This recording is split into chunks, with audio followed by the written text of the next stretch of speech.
It's Wednesday, March 17th, 2021. I'm attorney Robert Patillo sitting in for Roland Martin. Roland will be joining us at the top of the hour. Here's what's coming up on Roland Martin Unfiltered.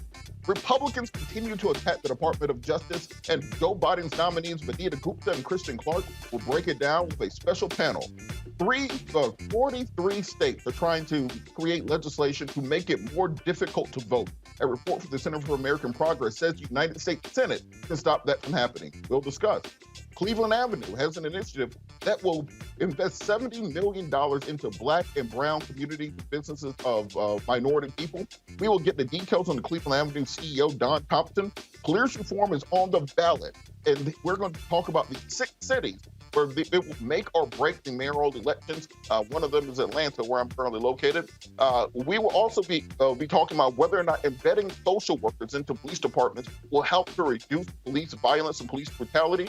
Our panel will weigh in on that. And we're also going to discuss your digital footprint and how that can haunt you in 2021 going forward. Don't let your digital footprint kick you in the butt. We'll be talking to the author of that new book. And I think we're seeing many people be brought down by that right now. Also, we'll have another segment of Crazy A White People. You can't wait to see this guy in action. It's going to be quite an experience, as it always is. It's time to bring the funk on Roland Martin Unfiltered. Let's go. He's got it. Whatever the biz, he's on it. Whatever it is, he's got the scoop, the fact, the find. And when it breaks, he's right on time and it's rolling. Best believe he's knowing. Putting it down from sports to news to politics. With entertainment just for kicks, he's rolling. It's on go, y'all. It's Roland Martin, yeah. Rolling with Roland now. He's funk, he's fresh, he's real, the best, you know he's Roland Martin now.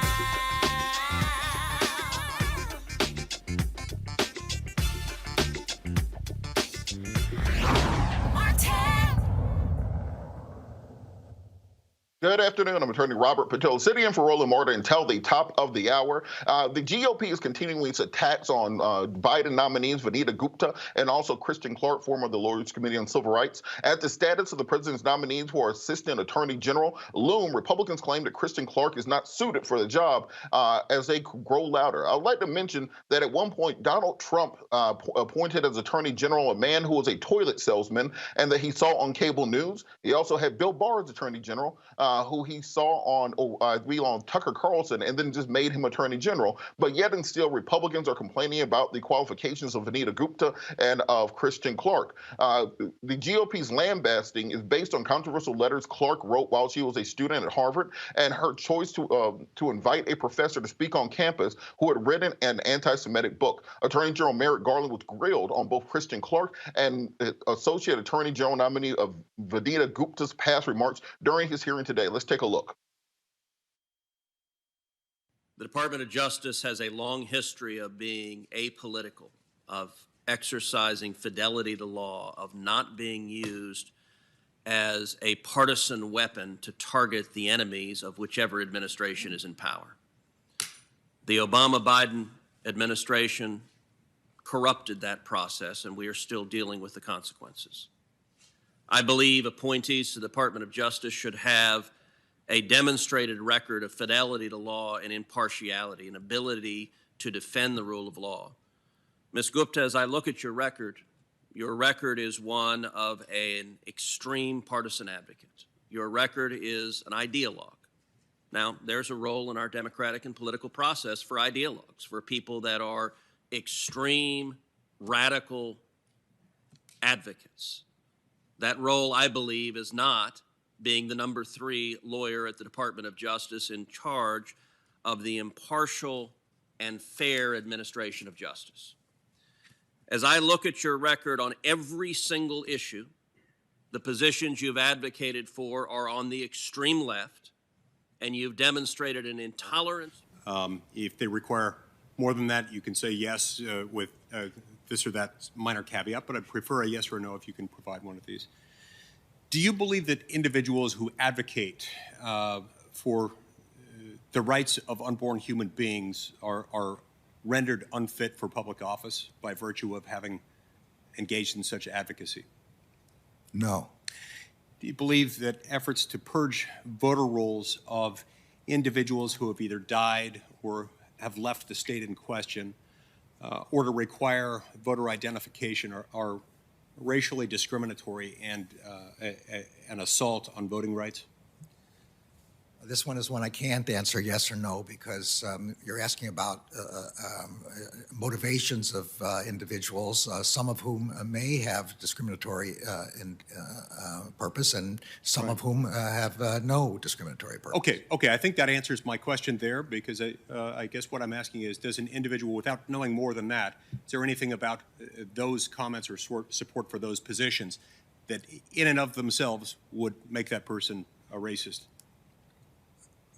or an assault on voting rights? Again, there's nothing about the comment itself, but when there's such a thing as circumstantial evidence, obviously, Gotcha. And if there's enormously disparate impact of things that somebody continues to propose, it's not unreasonable to draw conclusions from that. But the mere fact of the statement, no.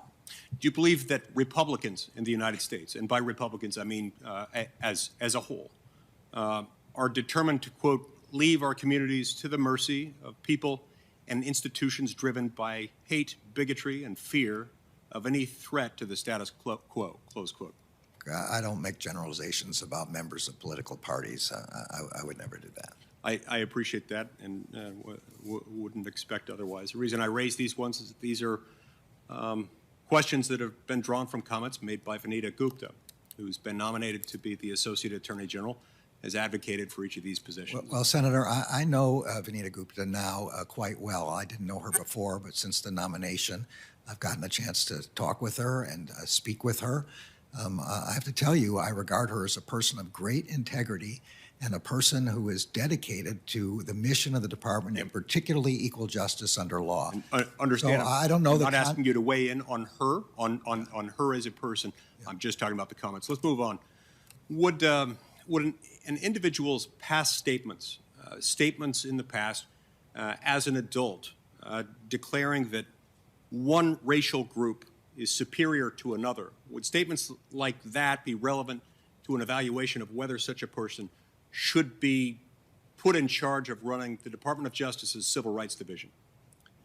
So, Senator, I've read in the last few days these allegations about Kristen Clarke, who I also have gotten to know, who I also trust, who I believe is a person of integrity, whose views about the Civil Rights Division I have discussed with her, and they are in line with my own. I have every reason to want her. She is an experienced former blind prosecutor of hate crimes, and we need somebody like that to be running the... I'm asking about the statement. I'm not asking about her as a person. I'm asking about the statement.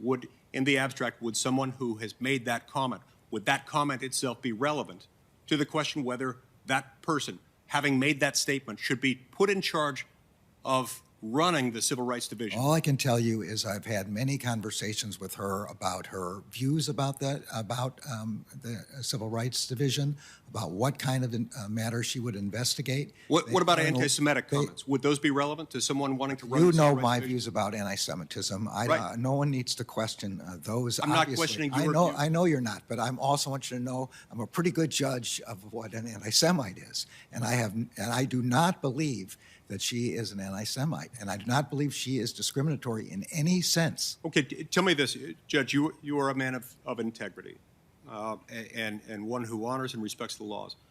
What assurances can you give us, as one who has been nominated to serve as the Attorney General of the United States, that you, if confirmed as Attorney General of the United States, what assurances can you give Americans who are Republican, who are pro-life, who are religious, people who are members of certain minority groups, in short, half or more than half of the country, telling them that the U.S. Department of Justice, if you're confirmed, will protect them if Department of Justice leaders have condoned radical positions like those that I've described. Look, I'll say again, I don't believe that either Vanita or Kristen condone those positions, but and I have complete faith in them. But we are a leadership team, along with Lisa Monaco, that will run the department. And in the end, the final decision is mine. The buck stops with me, as Harry Truman said.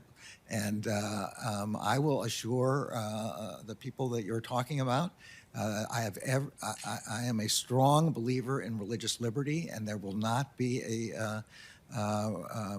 any discrimination under my watch. Thank you. No, these are the same senators who wouldn't give Merrick Garland a hearing, wouldn't even meet with him when he was the nominee, Barack Obama's nominee for the Supreme Court, who are currently grilling him over whether or not Kristen Clarke and Vanita Gupta are somehow racist or anti-Semitic. At the same time, they're still failing to condemn and continue the big lie on voter fraud, even while their supporters were trying to lynch Mike Pence in that very same building.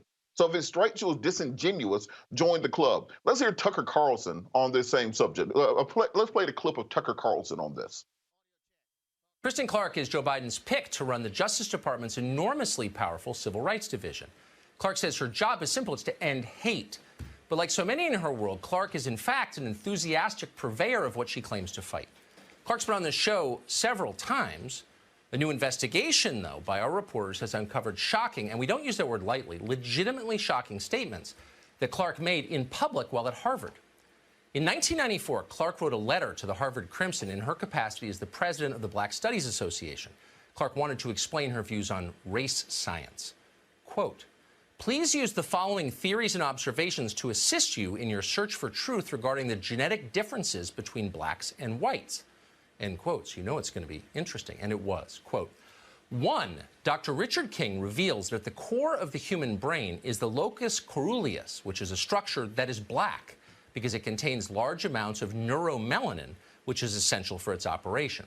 2, black infants sit, crawl, and walk sooner than whites.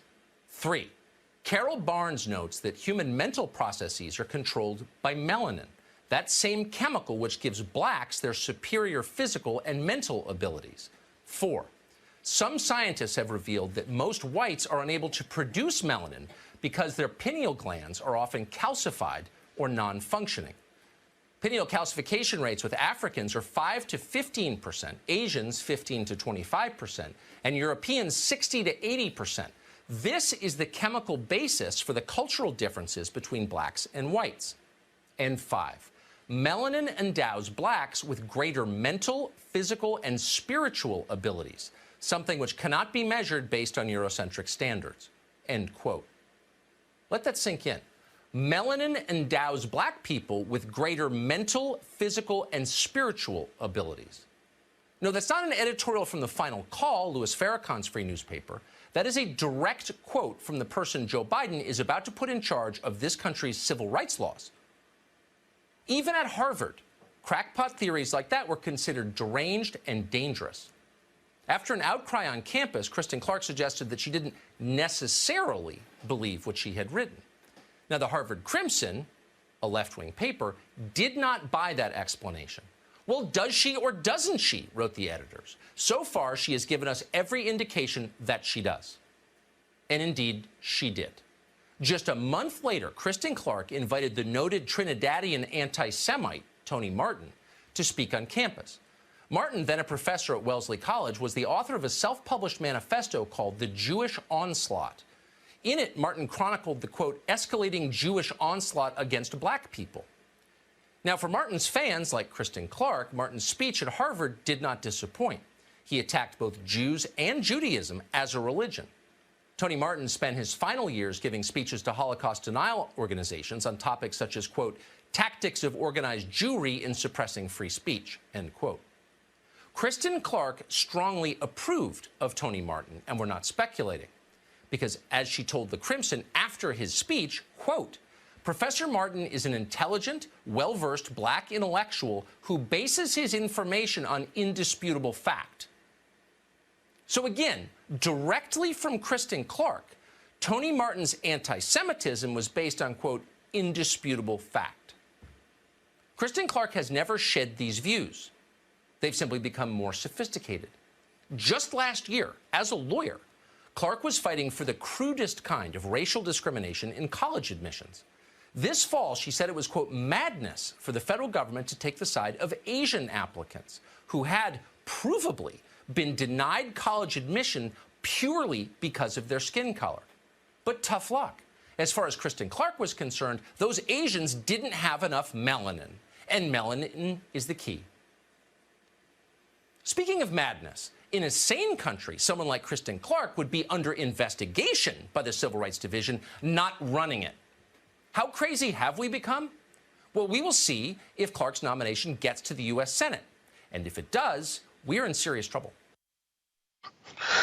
Let's remember, Donald Trump's first nominee for Attorney General was Jeff Sessions. Jeff Sessions, who was denied a federal judgeship in 1986 because he was too racist for Ronald Reagan. And at the time, during his confirmation hearings, Jeff Sessions said, and I quote, "The NAACP, the SCLC, Operation Push, the National Council of Churches are all un-American organizations teaching anti-American values."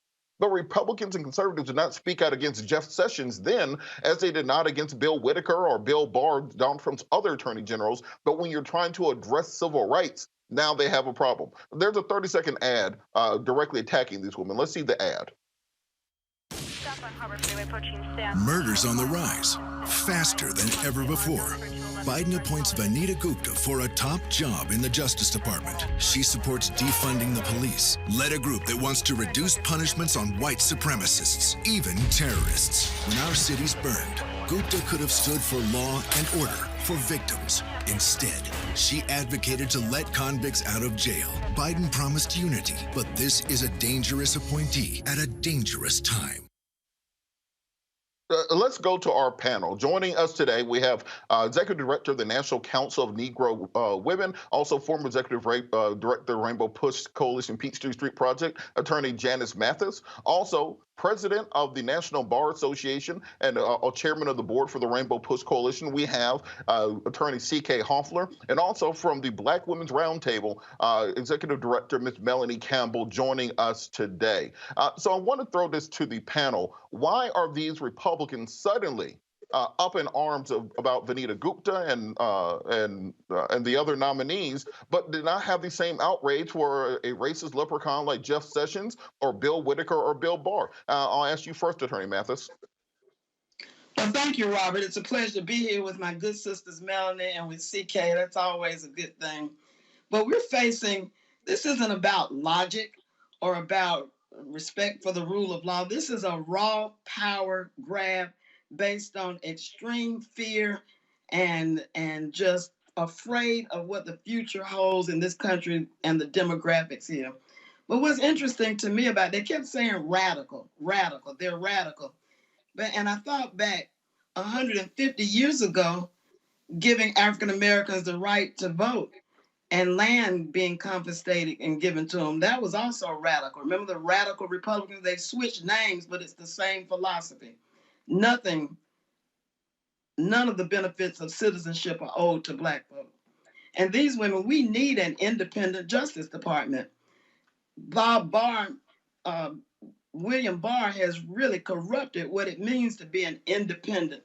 And with this report that just came out this week, we see that folk at the Justice Department might have been complicit in the Russian interference with the 2020 election, not the 2016 one.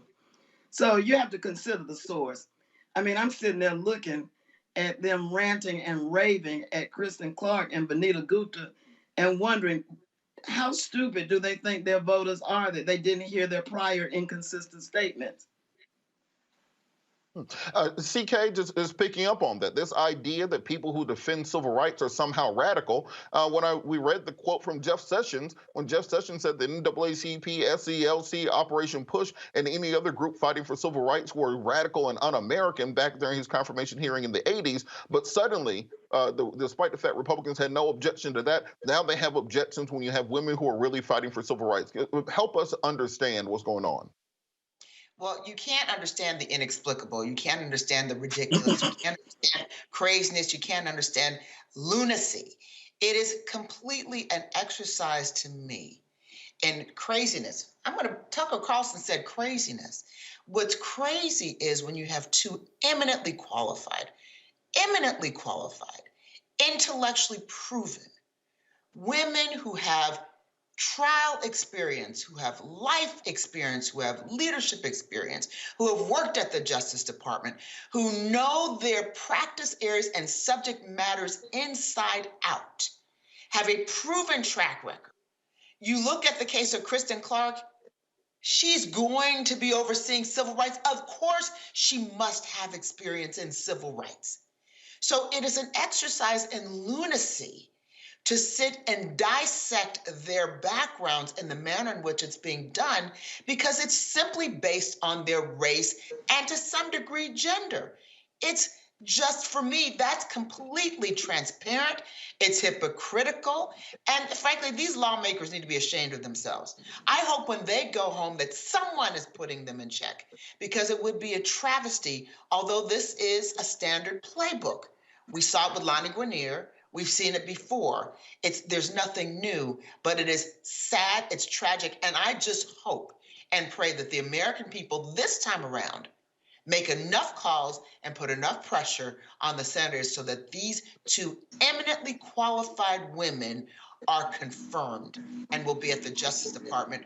We need high-level, strong people, women like these two in the Justice Department. It is time to stop the craziness, the madness, the racism, and gender bias that we are seeing front center when it comes to these two eminently qualified women.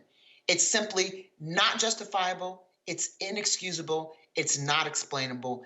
And I hope and pray that the American public sees through it and that people will impress upon the senators to do the right thing and confirm these two nominees.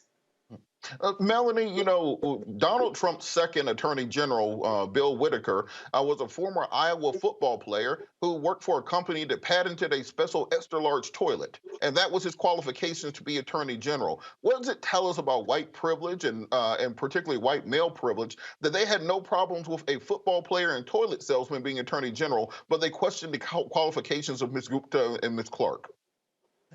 Thank you, Robert. It's awesome to be here with my sisters. And you, the bottom line is they lost. Okay, I'm like, so you lost. And this President Biden, has the right to put in the people. We know they're qualified. They're eminently qualified. But as Black women and women of color, we always held to a different standard. We have to continue to push back on that, continue to push our friends in the Congress to make sure that they stand strong. I remember Lonnie Guinier, as was mentioned, how they tried to tear down Alexis Herman when she was up for Department of Labor. And so when we, push for to be able to say, okay, Black women are shooting for what is rightfully positions that we are qualified for. I've worked closely with Kristen and Vanita for years, and these sisters are ready to walk in the door. And I think part of the problem is, Robert, they don't want people to go in the door to know where the bathroom is. That may sound a little simple, but the reality is, if you have worked in that space, you have a great idea, because it hadn't been that long. And the damage that was done under this past administration, there's a lot of work that has to be done. And because I think it was, I was reading that Thurgood Marshall was the last person who had a civil rights background, right, and was able to make it all the way to the Supreme Court. And one of the challenges we have is that we do need people who understand racial bias, racial voting rights, and all the things that Black people voted for. Black women said, we want this administration to address three top things. One is systemic structural racism and hate crimes, as we saw what happened in Atlanta. We don't have all the facts, but it looks pretty damaging that they attacked our APIA brothers and sisters down there in Georgia. They want to the candidate that they voted for and the Congress to address COVID-19 eradication of that, make sure that the bias is not there, right? So at the end of the day, and then policing and criminal justice reform. These ladies have, these sisters have the qualifications par excellence. And so at the end of the day, that's why I can remember hearing a lot of Republicans say, and this is not partisan, it's just factual, elections have consequences. So the consequences is the person who got elected should be able, if those people are qualified, and all this shenanigans going on trying to tear down their character, and that's a historical issue for Black people, period, in this country. And we just have to continue to push back on that and make sure that we continue to speak up and speak out. So I'm glad to be a part of the conversation tonight. Absolutely. Joining us now, former chair of the National Bar Association, attorney A. Scott Bolden. Scott, one of the things that we saw during the Jeff Sessions regime as Attorney General was he used the Civil Rights Division of the Justice Department to go after discrimination against whites in college admission, claiming that all of the laws which were put in place to protect minorities were actually used to discriminate against white students. Why do you think Republicans now have such a problem with Kristen Clarke and Vanita Gupta working towards actual enforcement of the civil rights laws that are on the books? Because their par excellence and their readiness to be in the Department of Justice and to lead it is because they've led efforts in this country to make America better. I don't understand why the Republicans are so afraid of excellence and those who have toiled in the fields and led the fight against voter suppression, to lead the fight for more people to vote, to lead the fight against racism and sexism and anti-Semitism, if you will. And you know that because they've got to distort their records, if you will. For example, Ms. Clarke, her letter to the Harvard Crimson was tongue-in-cheek in response to the Bell Curve book that basically said in racial science that white people were smarter than Black people. And so she wrote this piece tongue-in-cheek. Ms. Gupta certainly has the experience, but more importantly, has bipartisan support from not only the largest police union in the country, but also pro-Jewish groups as well. And so that cross-section of support equals their excellence, right? And their work to make America better versus the status quo or to preserve white privilege or what doesn't work for people of color who make up 10 to 15% or more of this country, that's bothersome. But it is the height of hypocrisy and the depth of arrogance, because if you look at Donald Trump, none of these GOP senators had a problem with Donald Trump attacking the DOJ, attacking the Mueller report, attacking investigations on him and his team and his campaign team and what have you. But they reserved their most brutal attacks, misleading and misjudgments on these women of color who are not only qualified, but are fighting to make this country better. It's very sad, very disappointing. All right, we're going to continue to monitor this. Absolutely. We're going to continue to monitor the situation. We're going to go to a commercial break, and we should have Roland on when we come back. So we'll be back after the break.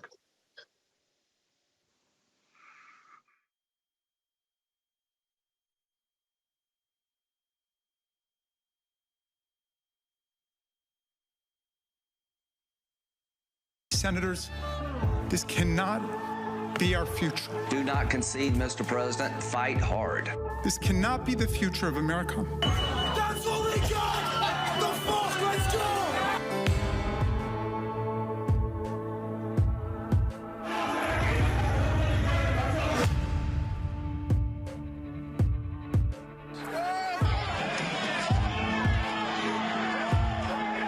American patriots start taking down names and kicking ass. Where the fuck are they? Everybody stand down! Where the fuck is this, son of a... People died that day.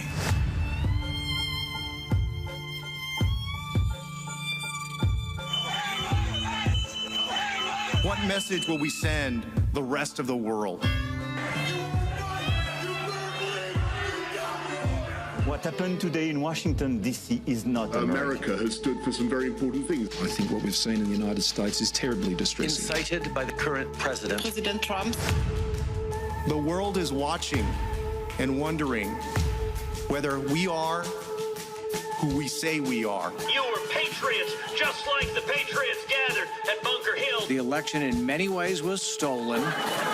Blessed are the peacemakers, for they shall be called the children of God. And at one point, people started chanting, kill him with his own gun.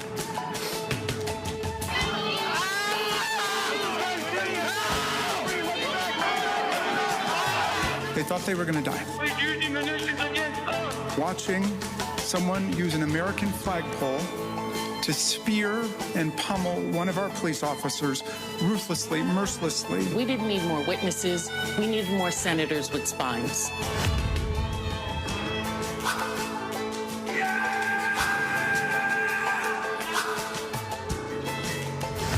President Trump declared his conduct totally appropriate. So if he gets back into office and it happens again, we'll have no one to blame but ourselves. Hi, I'm Gavin Houston. Hey, what's up, y'all? It's your boy Jacob Lattimore, and you're now watching Roland Martin right now.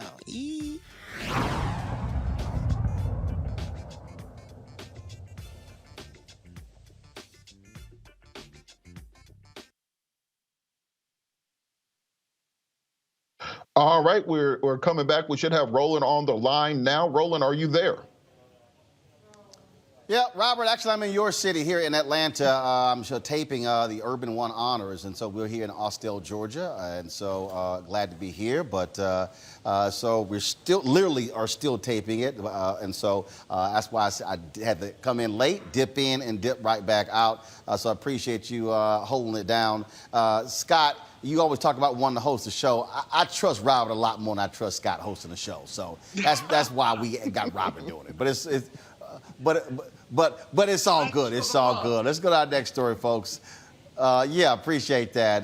Folks, we often talk about the importance of African Americans owning businesses, being entrepreneurs, but it comes down to capital. Well, there's a new private equity firm, Cleveland Avenue, being led by the former CEO of McDonald's, Don Thompson, that is focused on investing in black and other minority-owned businesses, individuals with great ideas, but who traditionally aren't getting access to capital. Don Thompson joins us right now. Don, how you doing? I am good, Roland. How you doing, man? My brother, good to see you. Don't mind Scott Bolden. He's a Kappa. He cannot handle when alphas are running stuff. So we'll deal with him later. We'll just pat him on the head, Don. Hey, you know, Fred, everybody ain't able, but, you know, we're going to do the best we can. Yeah. We'll do the best we can to include them in what we do. So, Don, explain to us really what is Cleveland Avenue? First of all, where does the name come from, Cleveland Avenue? Well, and I think you probably know, Roland, but the name came from actually Cleveland Avenue is a street both my wife Liz and I grew up on in Chicago. And it is, it's in the neighborhood that people would normally, it's Cabrini Green on one side, Near North on the other side, neighborhoods people historically said were those kind of neighborhoods that, you know, good things don't necessarily come out of. However, having said that, we were blessed. We called them neighborhoods of love. And so what we wanted to do was call the endeavor that we started 5 years ago, Cleveland Avenue, because it pulls us right back to where we always were and where our hearts and minds still are, which is we have brilliance coming out of those neighborhoods, brilliance coming out of black and brown folks. And we need to make sure that we celebrate that brilliance and support it. And this is called the Cleveland Avenue State Treasurer Urban Success Initiative, or CAST US. And so who exactly will we be targeting? Will it just be there in Chicago? Will it be all across Chicago or just parts of Chicago? Or will you be investing in companies across the country? Well, right now, bro, it's this is our third fund. So we have Cleveland Avenue Food and Beverage Fund 1. We have number 2 that we've started. Actually, 1, people are familiar with us from investing in things like Beyond Meat, Farmer's Fred, Somers, Red Bay Coffee with Cable Conte. So people remember that one and they know about food and beverage. Cast Us is our first, what we would call, it's the first fund that is focused on making sure that we are supporting fully our Black and brown entrepreneurs, our women entrepreneurs. So 75% of this fund is focused on the south and west sides of the city of Chicago. 75% of this fund will be focused on Black and brown entrepreneurs. And at least half of this fund is going to go to women entrepreneurs.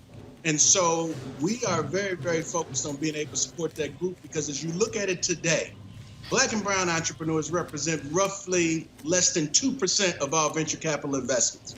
That's it, 2%. Women are in the high single digits. And so when you look at the combination of that, think about Black and brown women as well and where they fit. So our fund is focused on Black and brown men and women entrepreneurs, and very, very focused on ensuring that we can support them and the ideas that they have for their businesses. Don, last night we had a 2-hour conversation talking about the future of Black media. And one of the things that we talked about was the lack of advertising support that goes to Black businesses.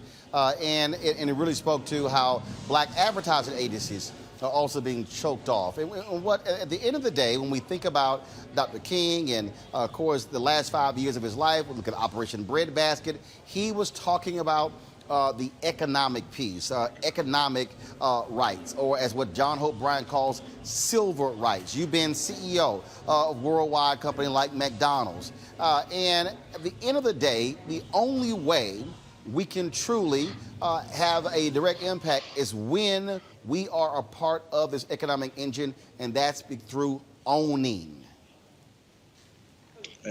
Absolutely, bro. I mean, this goes back, a long, long time. We've had advocates that have talked about the economics and economic development and economic empowerment. I mean, you go back to Frederick Douglass and comments that Frederick made, and W.E.B. Du Bois, and so many people have made these comments over the years, and they have fought, lived, and died for these comments. The reality of it is, unless there is economic development and economic achievement within our communities, we will never have a sustained economic power in order to be able to support sustained wealth and wealth generation. And so as we look at the collective there, it's so important that we support our entrepreneurs and to really look at some of the businesses that we've already supported. So we've got 6 companies we've already invested in. And when you look at the diversity and the mix of these companies and the fact that they're very supportive of our communities, I'm very excited about what's to come.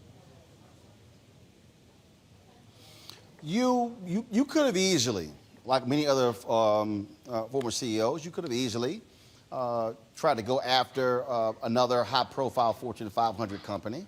There were a lot of people who were not happy when you left McDonald's. I was one of those folks. Why did you decide to say, you know what, this is where I'm going to focus my energies, focus my time, focus my impact in this particular space? Bro, you and I talked quite a few times before. I had a wonderful 25 years with McDonald's, and we achieved much during that time relative to things we were able to do with each other in a broader diversity aspect at that point in time. There was a lot of things that we were able to do.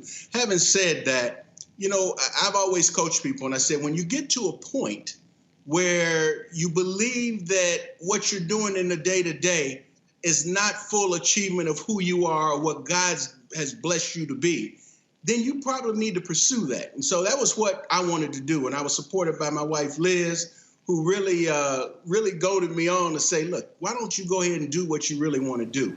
And so for us, this was a passion point. This was something that I thought we could do and we could do well.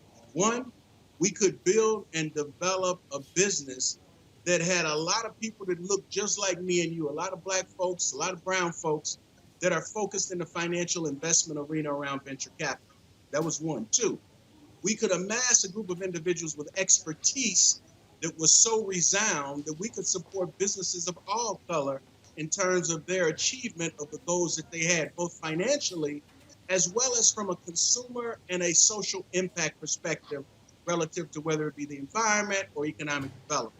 And the third thing was that we would create a model by which it could be a bit of a beacon. It would say, we are as capable as anyone and more capable in many regards of being able to drive businesses and derive growth and capital relative to various industries and spaces. And so, you know, for me, this was a passion thing. And I could have stayed, yes, and I know the media twisted it all up at McDonald's, but I do believe that this was my calling. And so, you know, I'm blessed, man. Liz and I both are blessed to follow our dreams and do what we wanted to do. All right, questions from our panelist, Scott Bolden. Your question for Don Thompson. Yeah, Don, I love the project, and I certainly love the purpose. And having a social impact and generating revenues for the community or for your family certainly don't have to be inconsistent with one another. When you're looking at companies to invest, which comes first, turning a profit or having social impact, or both? So thank you very much, Scott. It's interesting because I refer to it as impact, and social impact is one of the outcomes and outgrowths. But these are businesses. These are businessmen and women who have viable concepts, viable initiatives, who have walked into banks and other funding environments and have not been able to achieve the capital levels and requirements that they have to move their businesses. And so from our perspective, what we're merely doing is the same thing we've done with some of our other investments along the way, because we're going to wrap, yes, they have capital, we're wrapping resources around them, we're leveraging our relationships. And so what we want to do is this is a business fund, it is a venture capital fund.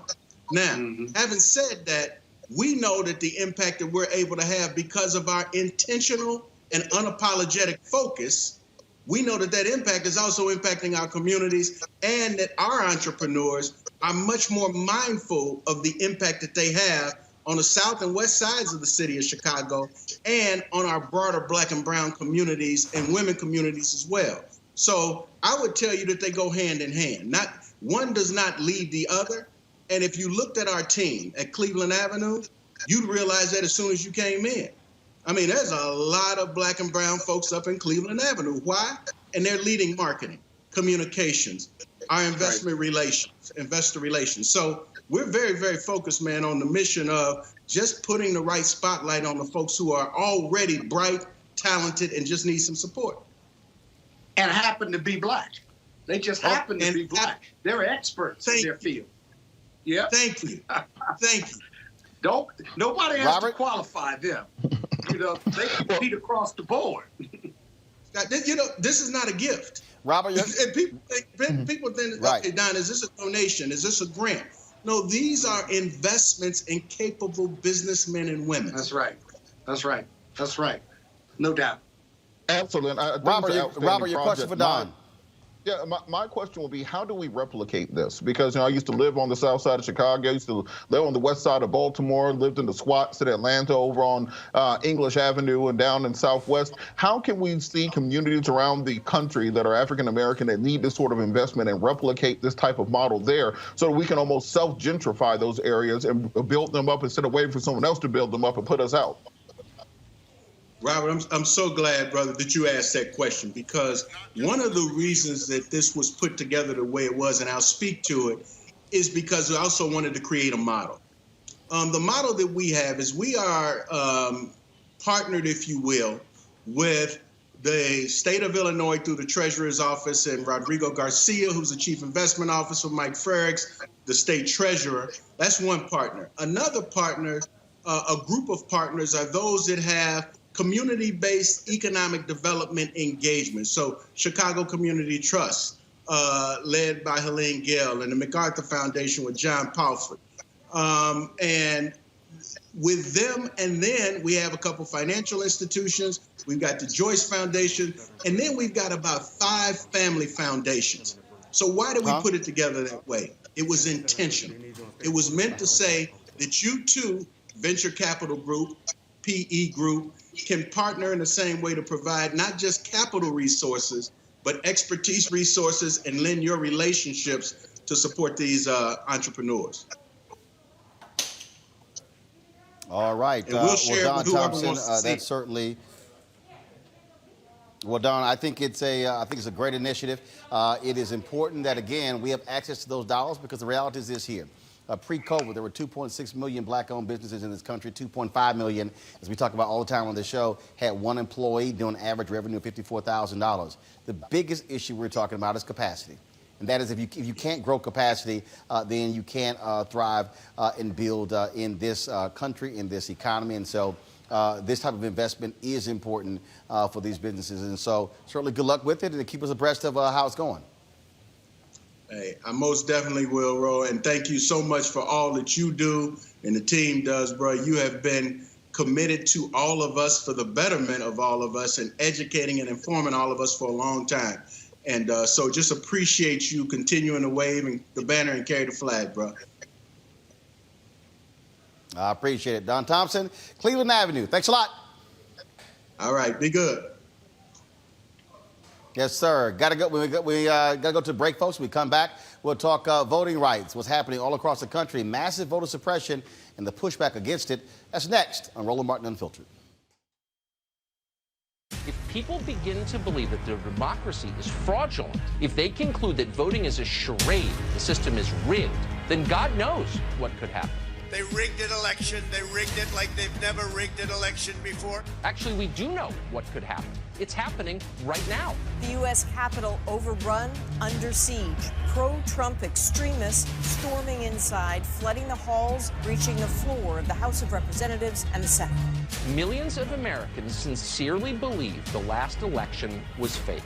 It was a landslide election, and everyone knows it. We will not go quietly into the night. When thousands of your countrymen storm the Capitol building, if you don't bother to pause and learn a single thing from it, then you're a fool. I know your pain. I know you're hurt. We had an election that was stolen from us.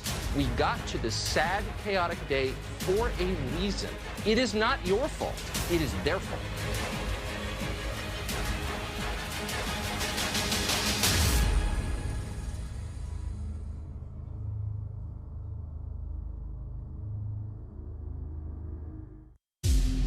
Donald Trump is not done dividing America. He's come out of hiding to find his old friend, the spotlight. On Sunday, he took the stage at the Conservative Political Action Conference in Orlando, Florida, where he lobbed insults, spread conspiracies, and lied. Immediately, this election was rigged. And the Supreme Court... The same things he's done for 4 years, with no concern for the destruction he leaves behind. He'll get the attention he craves. After all, even condemning him feeds his insatiable need to be seen. Which is why it's more important than ever to remind ourselves that in November, one thing became clear. America is not Donald Trump. America is the people whose names you may never hear, whose only fame will be among those whose lives they touch, but who are the best of America, all the same. They're doctors, nurses, healthcare workers, the people working tirelessly to get every American vaccinated against COVID-19. They're the disaster relief workers and first responders, holding up their Texas neighbors during the harshest winter the state has ever seen. They're the people who show up, lend a hand, and give a damn when their fellow Americans are in need. Remember them. The lives they lead are the best proof that Trump is a liar. Because America's greatness comes from us, not him. The Lincoln Project is responsible for the content of this. Black TV does matter, dang it. Hey, what's up, y'all? It's your boy Jacob Lattimore, and you're now watching Roland Martin right now. Yee.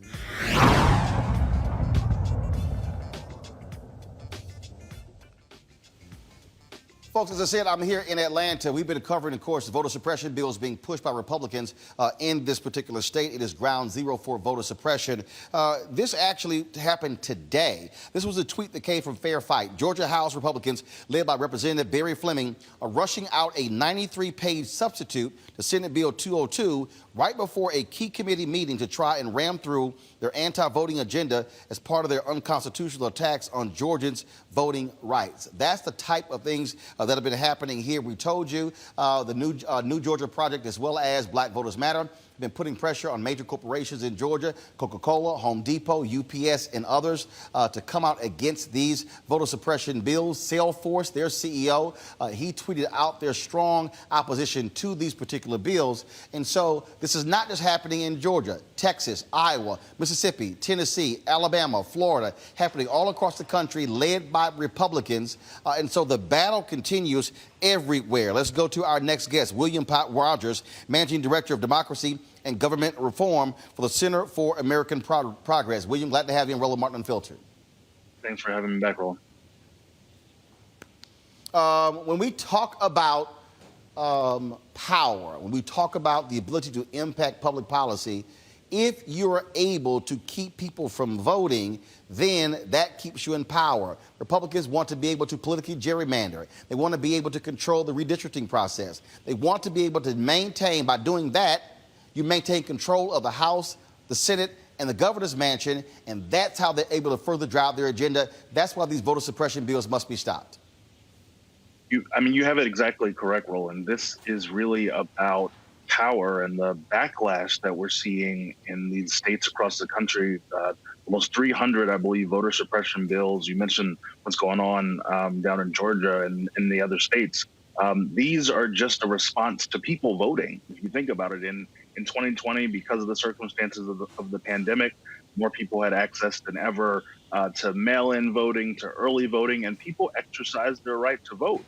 Not just, well, least of which because Donald Trump was on the ballot and we needed to get him out. But people, when you give them the opportunity to vote, they will vote. And it seems like the only tactic that conservatives and Republicans in these state capitals have decided to use is to suppress people's votes. It's really the hugest wave of voter suppression we've seen in a long time.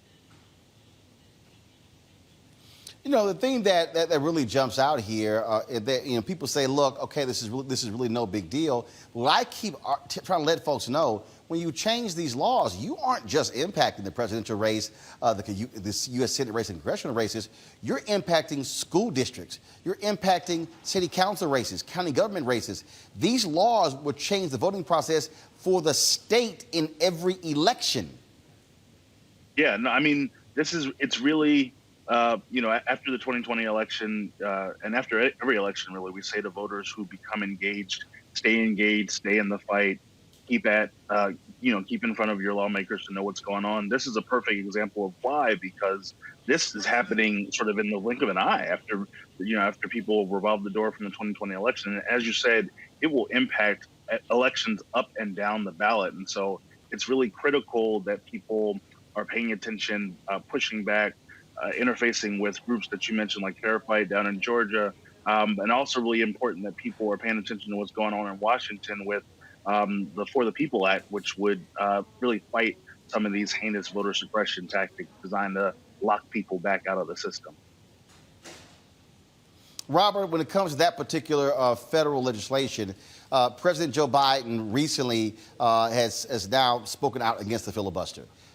Pressure from groups like Rainbow Push and others must be applied to Congress, because if they do not act and allow Republicans to pass these bills, they're guaranteeing future losses, guaranteeing those losses. Go ahead. No. No. Robert first. Robert, then William. Go ahead, Robert. Yeah, you're completely right. And we have to understand that when we're talking about fighting this filibuster, Republicans are not fighting from an even playing field as Democrats are. The 50 Democrats in the Senate represent 40 million more voters than those 50 Republicans. Republicans have not won a popular vote in a presidential election in 17 years. Indeed, they've won one time in the last 30 years. Right? There was a survey done of political registration. 34% of Americans registered as independents, 33 as Democrats, only 29 as Republicans. So why are we keeping around this arcane filibuster rule that allows a minority group? We keep calling ourselves minority. No, we are in the majority ideologically in this country. We allow a small minority group, primarily of white voters who are outside the mainstream, who don't live in urban areas, to control our politics. At this point in time, the only way the Democrats win going forward is by reforming the filibuster and pushing through the legislation. If you look at what's going on in Georgia, Georgia's 35% African American and 15% Latino. That's already 50% of the vote. If you did not have gerrymandering, if you did not have Republican redistricting, if you did not have voter suppression and closing of polling locations, then you would not have Republicans running all the constitutional offices and also having a constitutional majority in the House and the Senate in the state. So it is imperative to overturn and break the filibuster and pass through the type of voting rights legislation needed to actually have a democracy and not simply an oligarchy. Yeah, no, Scott, you have your question for William. I'm sorry, William, go ahead. William, go ahead. No, I was just going to say I couldn't agree more. And, you know, the HR 1 and S1, the For the People Act, is exactly the kind of bill that, you know, the kind of policy that people think might end up giving Democrats the path to change the rules and to not only to pass transformational democracy reform for the American people, but also to pass all the other things, right, that McConnell and the Republicans have kept in his legislative graveyard, so-called, over the years. And so this is both about voting rights and democracy and all the things that you spoke to eloquently, but also about all of the other policies that we're fighting on as well. Well, it goes to the very basis of our democracy. It's that serious. And not only must they fight the filibuster, right? And the Democrats are the only ones talking about bipartisanship. We need to be talking about these 5 open Senate races and surviving 2022 and adding seats, not losing seats, and reversing that political trend. Because if you don't fight the filibuster now and get this voter legislation passed at the federal level, you may not have another chance to do it. And the reality is you have a party that is unpopular with unpopular policies that cannot win without suppressing the vote in the American democracy. Think about that. One man, one vote, the will of the people. The Republicans literally stand for suppressing the vote, not having that, so they can control or maintain some power. That's crazy. And yet and still, that is their only survival technique, not because they're more Democrats than Republicans, but because the Republican policies are more offensive than the Democratic policies are that stand for all the people. Not perfect, but clearly more in line with the people than the conservative and the GOP and what they stand for. William Rogers, final comment. Yeah, definitely. You know, I would just say that the things that are in the For the People Act, the things that we talked about, are things that would help Republican voters also, right? The things that help Republican voters in 2020. We're talking about expanding mail-in ballots, expanding not just early voting, but, you know, automatic voter registration. And the way that these bills are tailored at the state level cut right to the heart of this, right? They're trying to take away the power of predominantly black and brown voters, right? With trying to take away the ability to do souls to the polls and things like that. And so all these things are connected. As you said, this is about power for conservatives in Congress, and they would even disenfranchise their own voters further in order to stop what they see as a threat, which is people voting, right? As you said, Scott, we're just talking at the most basic level about the fundamental ability of people to be able to participate in our democracy, you know, and that is a threat to a major political party that is in the minority, as you said, you know, represents a minority of folks in the Senate anyway. But that's, you know, the very democracy and participation in that is a threat to a major political party, and it is really astounding. Absolutely. They call themselves the Patriots. That's another great irony of this this juxtaposition we find ourselves in. But they're not. But they're not. William Rogers, Citizens for American Progress. We certainly appreciate it, William. Thanks a lot. No problem. Good to see you. William, thanks a lot. Folks, today on the United States Senate floor, Raphael Warnock, the U.S. Senator from Georgia, gave his first floor speech and gave a powerful speech on the issue of voting rights. This is what he had to say. President, the Senator from Georgia.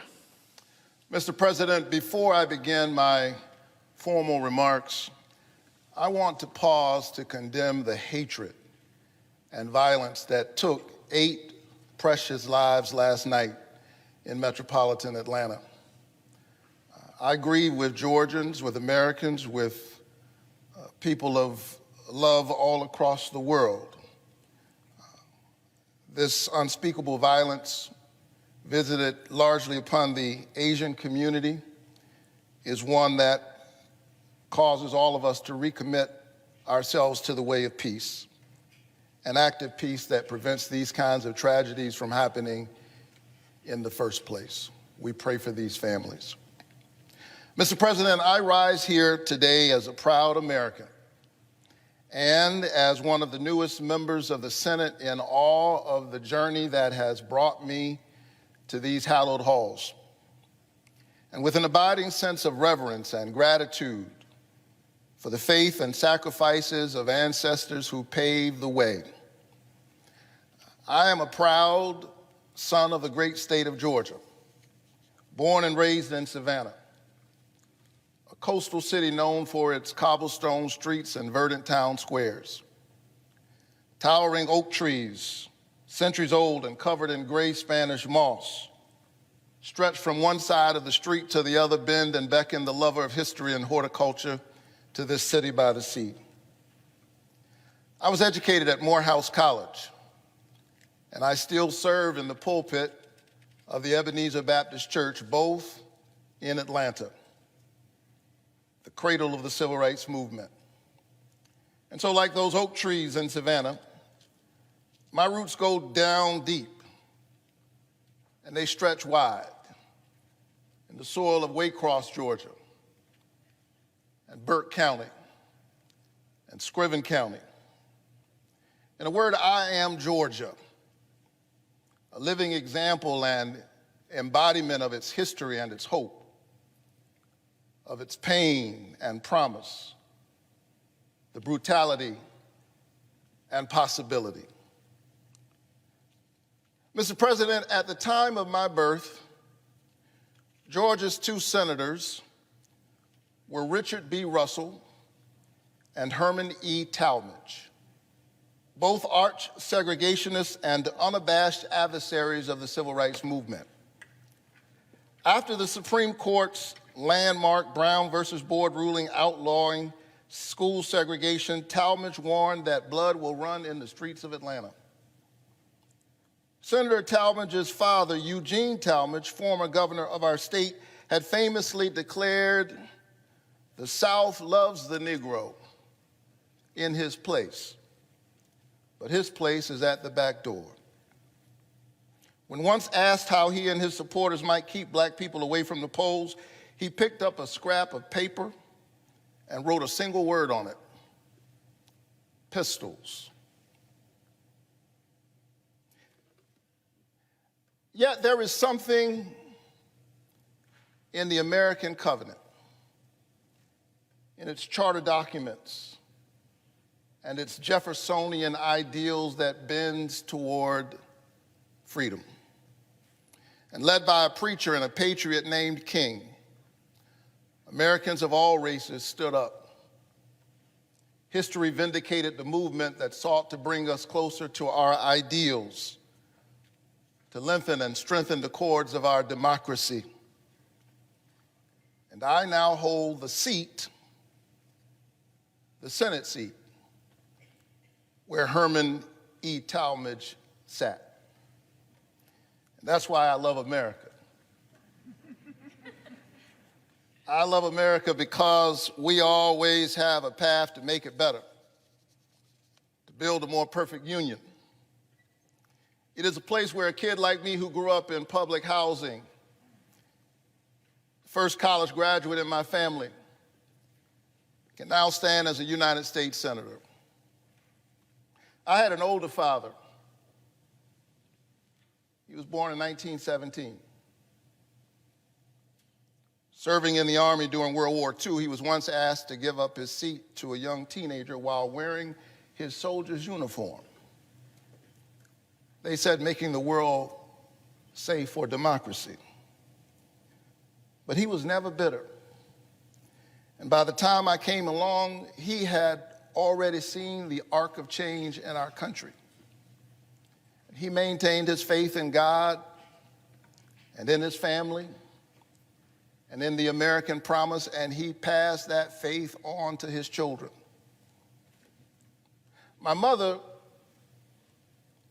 grew up in Waycross, Georgia. You know where that is? It's way across Georgia. And like a lot of black teenagers in the 1950s, she spent her summers picking somebody else's tobacco and somebody else's cotton.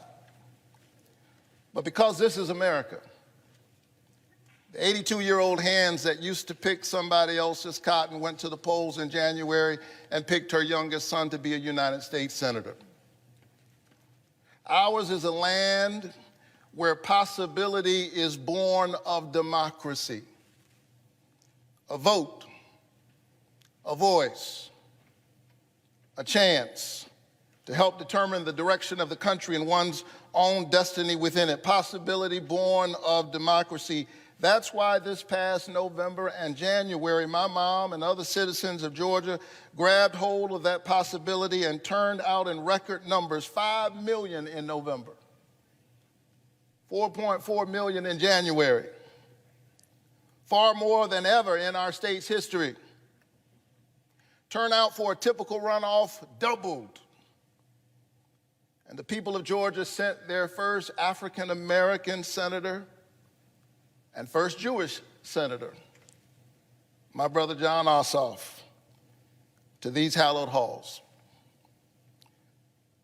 But then what happened? Some politicians did not approve of the choice made by the majority of voters in a hard-fought election in which each side got the chance to make its case to the voters. And rather than adjusting their agenda, rather than changing their message, they are busy trying to change the rules. We are witnessing right now a massive and unabashed assault on voting rights unlike anything we've ever seen since the Jim Crow era.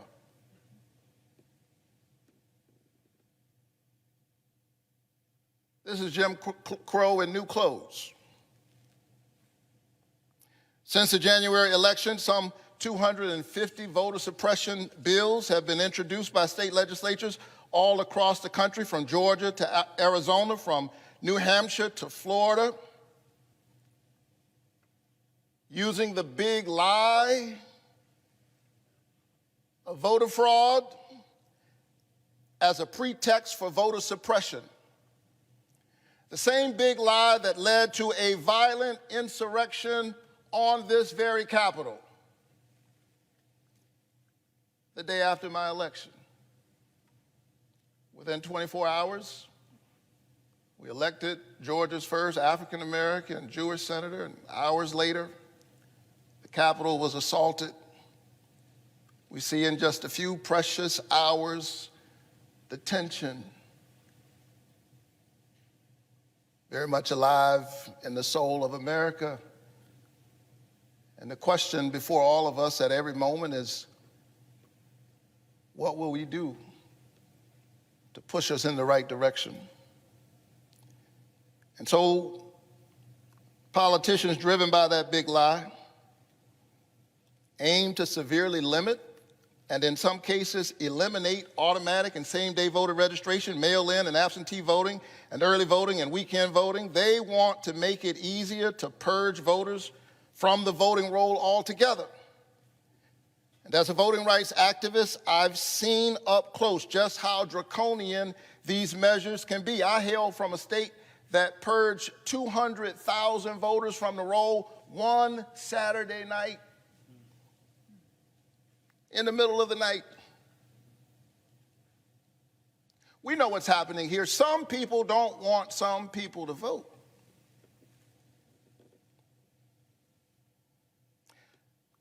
I was honored on a few occasions to stand with our hero and my parishioner, John Lewis. I was his pastor, but I'm clear he was my mentor. On more than one occasion, we boarded buses together after Sunday church services as part of our Souls to the Polls program, encouraging the Ebenezer Church family and communities of faith to participate in the democratic process. Now, just a few months after Congressman Lewis's death, there are those in the Georgia legislature, some who even dared to praise his name, that are now trying to get rid of Sunday Souls to the Polls, making it a crime for people who pray together to get on a bus together in order to vote together. I think that's wrong. Matter of fact, I think that a vote is a kind of prayer for the kind of world we desire for ourselves and for our children. And our prayers are stronger when we pray together. To be sure, we have seen these kinds of voter suppression tactics before. They are a part of a long and shameful history in Georgia and throughout our nation, but refusing to be denied. Georgia citizens and citizens across our country brave the heat and the cold and the rain, some standing in line for 5 hours, 6 hours, 10 hours, just to exercise their constitutional right to vote. Young people, old people, sick people, working people, already underpaid, forced to lose wages to pay a kind of poll tax while standing in line to vote. And how do some politicians respond? Well, they're trying to make it a crime to give people water and a snack as they wait in lines that are obviously being made longer by their draconian actions. Think about that.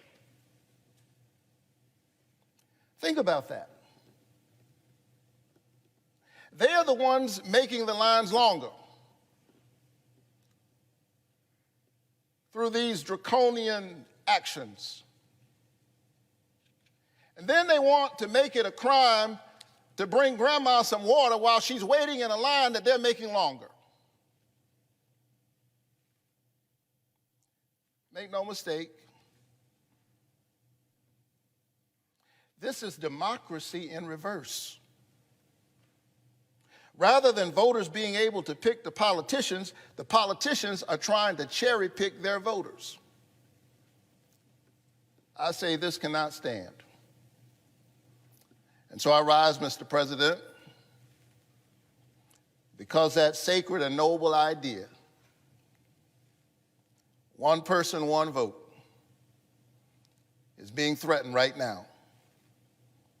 Politicians in my home state and all across America, in their craven lust for power, have launched a full-fledged assault on voting rights. They are focused on winning at any cost, even the cost of the democracy itself. And I submit that it is the job of each citizen to stand up for the voting rights of every citizen. And it is the job of this body to do all that it can to defend the viability of our democracy. And that's why I am a proud co-sponsor of the For the People Act, which we introduced today. The For the People Act is a major step in the march toward our democratic ideals, making it easier, not harder, for eligible Americans to vote by instituting common sense pro-democracy reforms, like establishing national automatic voter registration for every eligible citizen, and allowing all Americans to register to vote online and on Election Day, requiring states to offer at least 2 weeks of early voting, including weekends, in federal elections, keeping Souls to the Polls programs alive, prohibiting states from restricting a person's ability to vote absentee or by mail, and preventing states from purging the voter rolls based solely on unreliable evidence like someone's voting history, something we've seen in Georgia and other states in recent years. And it would end the dominance of big money in our politics and ensure our public servants are there serving the public. Amidst these voter suppression laws and tactics, including partisan and racial gerrymandering, and then a system awash in dark money and the dominance of corporatist interests and politicians who do their bidding, the voices of the American people have been increasingly drowned out and crowded out and squeezed out of their own democracy. We must pass for the people so that the people might have a voice. Your vote is your voice, and your voice is your human dignity. But not only that, we must pass the John Lewis Voting Rights Advancement Act. You know, voting rights used to be a bipartisan issue. The last time the voting rights bill was reauthorized was 2006. George W. Bush was president, and it passed this chamber 98-0. But then in 2013, the Supreme Court rejected the successful formula for supervision and pre-clearance contained in the 1965 Voting Rights Act. They asked Congress to fix it. That was nearly 8 years ago. And the American people are still waiting. Stripped of protections, voters in states with a long history of voter discrimination and voters in many other states have been thrown to the winds. We Americans have noisy and spirited debates about many things, and we should. That's what it means to live in a free country. But access to the ballot ought to be nonpartisan. I submit that there should be 100 votes in this chamber for policies that will make it easier for Americans to make their voices heard in our democracy. Surely, there ought to be at least 60 in this chamber who believe, as I do, that the four most powerful words uttered in a democracy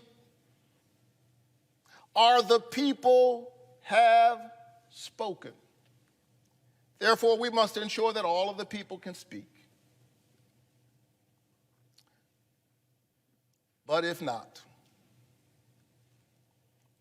we must still pass voting rights. The right to vote is preservative of all other rights. It is not just another issue alongside other issues. It is foundational. It is a reason why any of us has the privilege of standing here in the first place.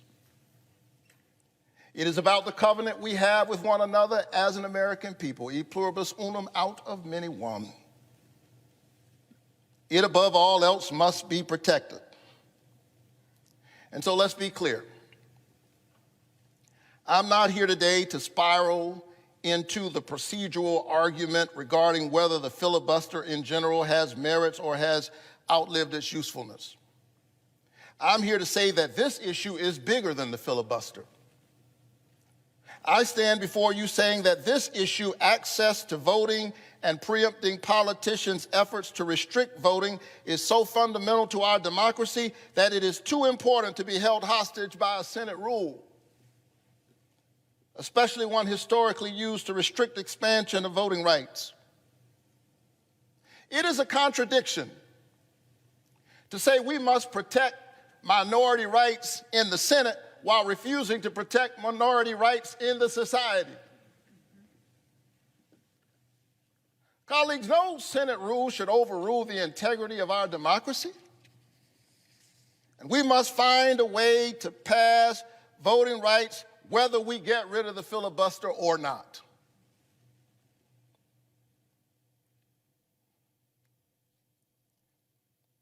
And so as I close, and nobody believes a preacher when he says, as I close.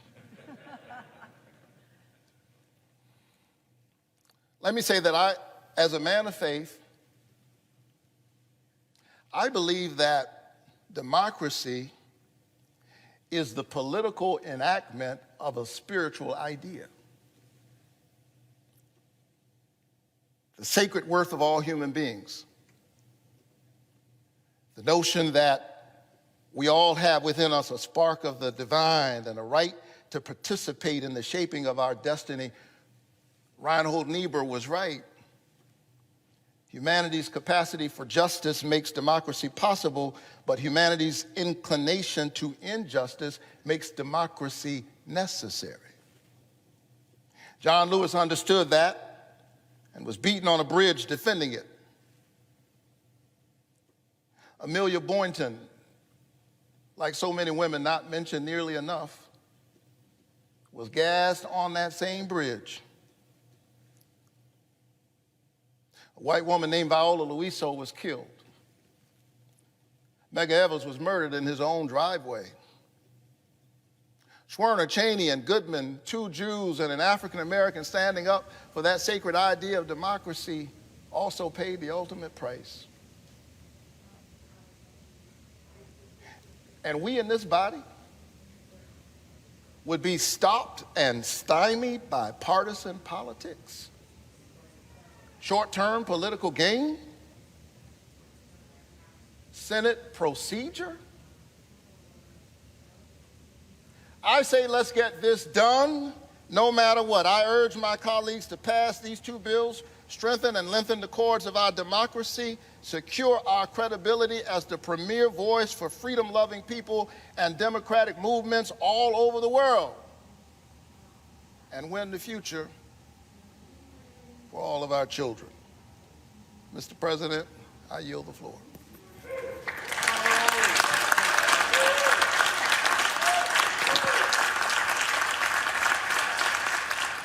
That was Senator Raphael Warnock, my senator here in Georgia, also my pastor at Ebenezer Baptist Church, giving a powerful address in the defense of voting rights in the United States Senate today.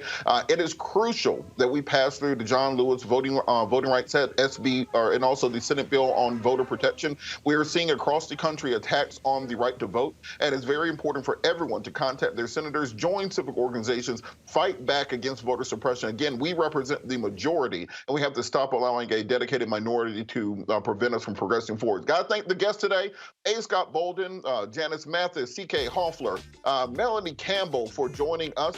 I think Roland, he had to check out a little bit early. He will be back tomorrow. And then join the Bring the Funk fan club. And as Roland would say, we'll be back tomorrow.